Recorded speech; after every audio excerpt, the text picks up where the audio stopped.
Growing up, the SNES, or the SNES, the Super Nintendo, was the devil. It was the embodiment of evil, as I was a Sega Mega Drive, Sega Genesis kid. Those are the days where your parents couldn't afford two games consoles, so you had to pick a side.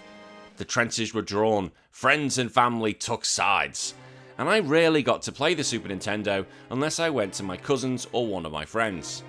Now, as I've grown up, I've realised the SNES, or the Super Nintendo, before people keep shouting at me, was a great console. There were so many good games, and many of them have held up today. Doing the podcast has meant I've been blitzing through a lot of these games for research purposes, so I decided I'm going to give my top 7 list for the top Super Nintendo games. Now, I'm going to make this very clear. I ain't played every SNES game, and there are going to be some that are missing. People are going to be angry. Oh, I know they will. You can shout at me in the comments. Right? There are going to be one or two that are not going to be on this top 7, which most people would say are absolute bankers. Whether it's I don't feel they should be in the top 7, whether it's I've just not played them, get over it. You want to shout at me? Shout at me, okay? Because it's all good for the algorithm. But I'm all there for an argument because it's good fun. Now, if you want to support the channel, please hit the like and subscribe button. It is a little thing for you guys, but for me, it just means so much. If you want to support the show financially, you can do at patreon.com/RetroWars to get involved in the weekly podcast and join our Discord. Okay, let's get into it. My top 7 Super Nintendo games. At number 7, Donkey Kong Country 2, Diddy's Quest. Donkey Kong Country was a revolutionary game. I'm not debating it wasn't, it's just not on this list. Like, it's still very, very playable, and a lot of people feel that it's actually the best out of the trilogy. Like, I don't. I think number 2 is. I hate number 3. I absolutely hate it with a passion. Now, in the original game, the player could choose between Donkey and Diddy, and we all know that Diddy was the absolute king. You just wanted to play as him. So the sequel focused on the little man and his girlfriend Dixie. And we all love Diddy, but Dixie's even better, with her hair spinning which lets her just float down. It still provides a challenge to all gamers now, and in my opinion, as I've earlier said, is the best in the trilogy. Also, when you finish the level with either Diddy or Dixie, they play musical instruments, which is so goddamn cool. Dixie for Smash, everyone. Dixie for Smash. At number 6, Teenage Mutant Ninja Turtles 4, Turtles in Time. Oh my god, do I love the Turtles. Now, growing up, I loved playing the arcade port of this game, because I would often go to places where I play with 3 random strangers to kick the Shredder's butt. But in reality, the Super Nintendo port is even better than the arcade version. In reality, the graphics and the music was as close as you're going to get to the arcade port, but it was just... oh, chef's kiss. But the Super Nintendo port added more levels, where the Turtles were being sent through different timelines. But the fan service is what wins this game. All the enemies were dressed like they were from the timeline, like seeing Rocksteady and Bebop dressed up as pirates was hilarious. Like, the game is only very short and it can be finished in about 30 minutes, but who cares? It's just fun. It's just great fun. You can pick it up, go as Leonardo because he is the best turtle, and just waltz through the game and have such a blast. It's regularly considered one of the best beat-em-ups ever along Streets of Rage 2. The only downside with this game is that it was only ever 2 players. Like, it would have been great to play 4 players in this, but you'd absolutely walk it, but who cares? It's a great time. In number 5, Mega Man X. Now, up until recently, I'd never played a Mega Man game. Ever, I know. But this was the first one I ever played, and I've been a fan of the series ever since. Now, the history of it, Mega Man X was a rebrand of the NES series with new art and a new Mega Man. Itself, Mega Man X is an incredible game and plays so smoothly. As I said, it works, it plays so fine now, you can just get it out the box and go, what a great game. It does follow the usual plan of fighting the Robot Masters, although they're not called that in this game, and using their weapons against them. But what was different here was a sense of exploration. Mega Man could get his own upgrades, allowing the player to play how they wanted. If they wish to make it harder, they can. So if you want to get the health capsules, you can. You want to do it without sub-tanks? You can. It was awesome. And it also had one of the best soundtracks of any Mega Man game. In at number 4, Fire Emblem, Genealogy of the Holy War. Now, out of all the ones here, people were probably not expecting this one. It was only released in Japan, but you can get a fan translation through methods. Don't get all the FBI on me. It is actually a crime that this wasn't released in the UK, Europe and America, and everywhere else, and it's not had a remake. I actually do hope it's going to get a remake one day for the Nintendo Switch too. Previously to playing this, I've been playing a lot of Fire Emblem, like on the GBA or on my Nintendo Switch, but this was the first one I played on the Super Nintendo.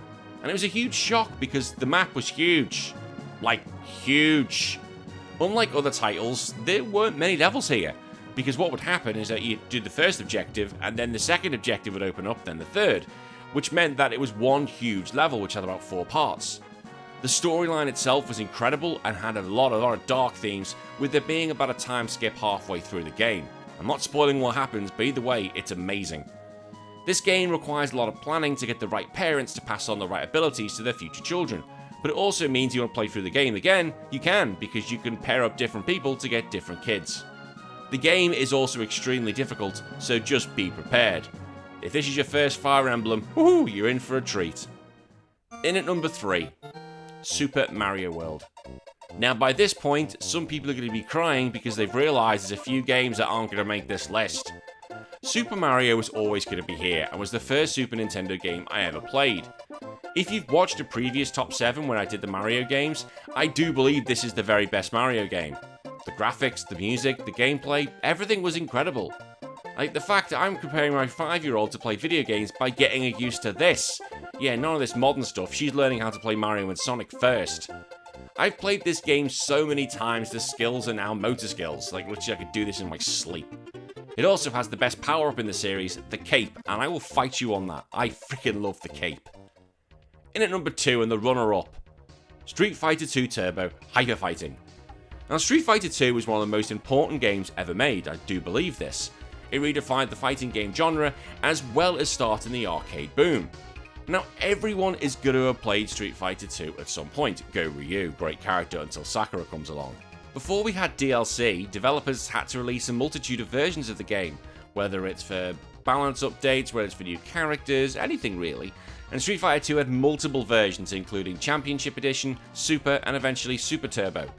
But the reason I'm picking Turbo over Super, which does have 4 extra characters I should mind, is because 1. The Super Turbo version never came out on the Super Nintendo. The speed. That's the main reason. See, after playing a fan hack called Rainbow Edition, which upped the speed greatly, Capcom took the feedback from its staff and sped the original game up to the max, and my god did it need it, and it made the original Vion non-playable anymore. Although it's not played competitively anymore, because that goes down to Super Street Fighter 2 Turbo, it's still the best fighting game on the Super Nintendo.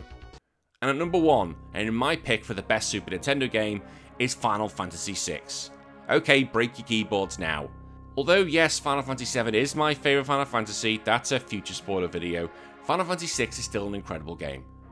Unlike all the other Final Fantasies before it, Final Fantasy VI took the game away from knights and castles to the more steampunk era, setting up for what could be 7's really debut. It was unique because it had never really been stated who the main character is. It could be anyone you want it to be, but I've always believed it was Terra. The game provides the player with a huge amount of characters, and they all have their own unique ability, allowing the player to play how they want, or if they want to play the game again, play it a completely different way. And for God's sake, you could suplex a train! Like, what game can you do that with? Aside from the characters, what has always drawn me to this game is the story. The story is dark, really dark, and does things which I'd never seen before in a video game and left my jaw wide open. Like, holy shit! The game's not over? Holy shit, this happens? Holy crap. Again, I'm not spoiling anything because I really believe you should play it. The final battle, the actual final battle of this game, is so epic my eyes would absolutely bleed. The Final Fantasy VI soundtrack was done by Nobuo Uematsu and is regularly considered one of his best, and also one of the best for the Super Nintendo. But honestly, Final Fantasy VI is so good, it's even in the discussion for the best Final Fantasy game. And if that doesn't mean it's not the best Super Nintendo game, I don't know what is. But that's it. That's my list. Let me know what you think. I know there are some big games missing. Chrono Trigger's not there. Metroid's not there. Zelda's not there. Am I evil for doing that? Am I the worst person in humanity? Let me know in the comments below. Until then, I will see you all next week for another top 7 list. You all take care of yourself. Bye-bye.